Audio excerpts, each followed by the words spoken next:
જય માતા ખેડૂત મિત્રો, આજે તારીખ 3 જાન્યુઆરી 2025 ને આજની સવારની હવામાન અપડેટની અંદર માહિતી મેળવીએ તો ગુજરાતનું હવામાન આગામી દિવસમાં કેવું જોવા મળશે। 5 તારીખથી ગુજરાતમાં કડકડતી ઠંડીનો રાઉન્ડ આવી રહ્યો છે, એકદમ કોલ્ડ વેવની સંભાવનાઓ છે। તો તાપમાન કેટલું નોંધાઈ શકે છે તમામ ભાગોની અંદર તેની અપડેટ મેળવશે। તે ઉપરાંત પવનની પણ માહિતી આપણે આ વિડીયોની અંદર મેળવીશું। ચેનલમાં નવા હોય તો ચેનલને સબસ્ક્રાઈબ કરી નાખજો અને વિડીયોને લાઈક આપીને શેર કરી દેજો।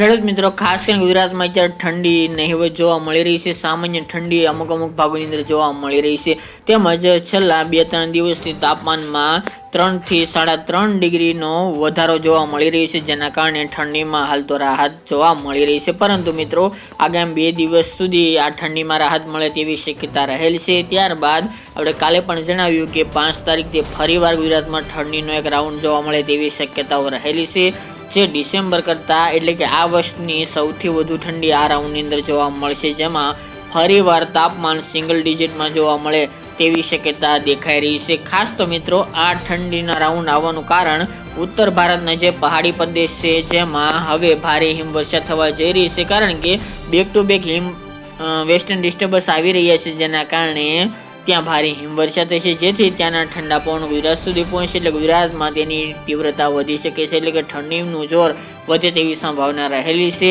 આ સિવાય ઉત્તર ભારતના રાજ્યોની અંદર પણ કડકડતી ઠંડી જોવા મળશે, તાપમાન માઇનસમાં પહોંચી જાય તેવી શક્યતાઓ રહેલી છે, જેના કારણે ગુજરાતમાં પણ અમુક ભાગોની અંદર તાપમાન સિંગલ ડિજિટમાં જોવા મળી શકે છે। સૌથી નીચું તાપમાન ભુજ, માંડવી, નલિયા જેવા ભાગોની અંદર 4-5 ડિગ્રી આસપાસ નોંધાઈ શકે છે। તે ઉપરાંત રાપર, ગાંધીધામ, ખાવડા, અડેસર, ધોળાવીરા સહિતના ભાગોની અંદર પણ તાપમાન 10 ડિગ્રી કરતાં પણ નીચું જોવા મળશે।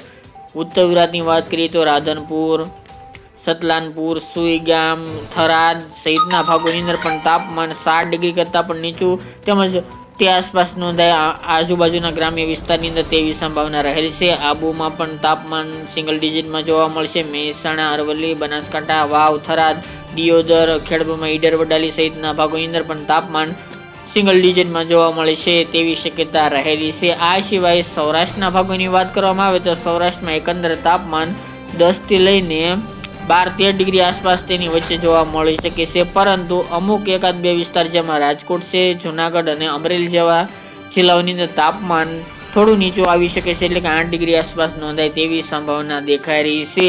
આ સિવાય અમદાવાદ, ગાંધીનગર, ખેડા, દાહોદ, ગોધરા, મહીસાગરમાં પણ તાપમાન 8 થી લઈને 12ની રેન્જમાં તાપમાન જોવા મળે મધ્ય પૂર્વના ભાગોની અંદર તેવી સંભાવના રહેલી છે। આ સિવાય મધ્યપ્રદેશ બોર્ડર લાગુ વિસ્તારમાં ઠંડીનું પ્રમાણ વધી શકે છે। સુરત, વલસાડ, નવસારી, તાપી, ડાંગ, ભરૂચ, અંકલેશ્વર, વડોદરા સહિતના ભાગોની અંદર પણ તાપમાન 10 ડિગ્રી આસપાસ તેમજ 12 ડિગ્રી આસપાસ નોંધાય તેવું અનુમાન રહેલું છે। તો મિત્રો, ખાસ કરીને ઠંડી માટે તૈયાર રહેજો। ગુજરાતમાં કોલ્ડ વેવનો રાઉન્ડ 5 થી લઈને 14 એટલે કે મકર સંક્રાંતિ સુધી જોવા મળશે। બાકી ગુજરાતમાં હમણાં વરસાદ આવે એટલે કે માવઠું થાય તેવા સંકેતો જોવા મળતા નથી। ફક્ત ગુજરાતમાં ઠંડીનું પ્રમાણ વધી શકે છે। 15 તારીખ સુધી ગુજરાતમાં માવઠું થાય કે હવામાનમાં પલટો આવે તેવી શક્યતા ખૂબ ઓછી જોવા મળી રહી છે, પરંતુ ઘણા બધા પલટા આવી રહ્યા છે બીજા, જેના કારણે ગુજરાતમાં ઠંડીનું પ્રમાણ વધશે। બાકી હમણાં વરસાદની સંભાવના જણાતી નથી।